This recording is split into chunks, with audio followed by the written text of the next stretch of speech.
What is it going to take for you to be scared of H-Town?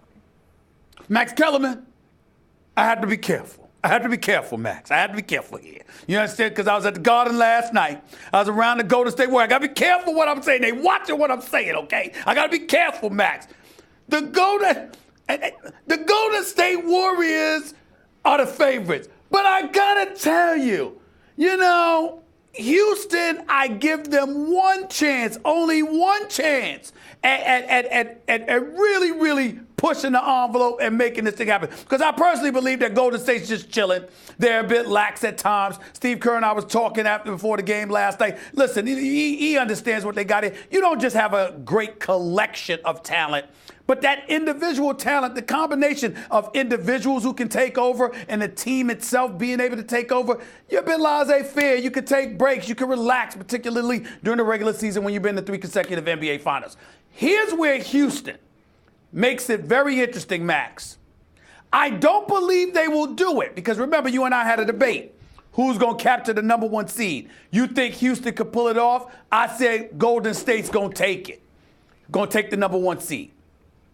If Houston were to take the number 1 seed, that means if there were a Game 7, it would be at the Toyota Center in Houston instead of the Oracle in Oakland. I would love that. Because, see, I give Houston no chance to go to the Oracle in a Game 7 and win.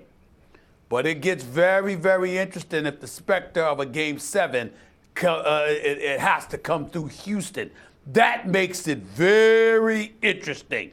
And I am of the belief and the mindset that gives Houston, I would say, a 15 to 20% chance. I'm looking at them. James Harden is my league MVP, just a superstar. Chris Paul is flat out balling.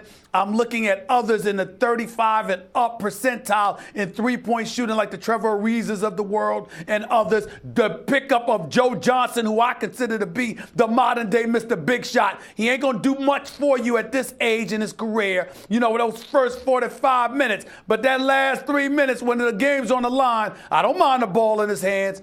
I'm just saying they got to win the number 1 seed. But I give them a shot if they pull that off.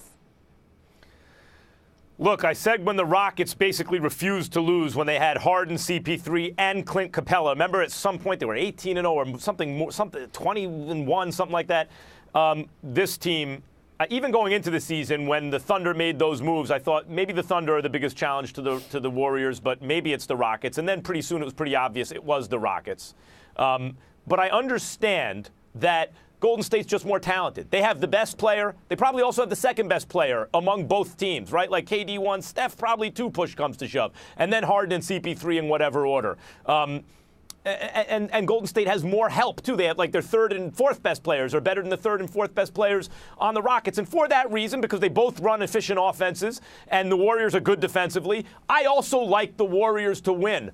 But for the first time since the Warriors got KD, there is a team capable of beating them, and that's even without catastrophic injury to anyone on the Warriors. The Rockets might just beat the Warriors in the playoffs. They might just be better. They have, by some accounts, by some metrics, the greatest offense of all time, or at least the best offense of all time, the most cutting-edge offense.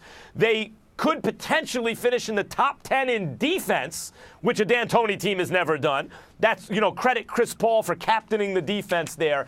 And mainly, Stephen A., the way they run that pick and roll with 2 guys who can both do it at the highest level ever. The only thing you can do is blitz the ball handler. So who's the guy who's going to come and help on defense? That's usually Clint Capella's man. So Clint Capella's going to roll to the basket. Like, there's some things the Rockets do that you simply can't defend. I don't know how a team really defends against that offense, and that includes the Golden State Warriors.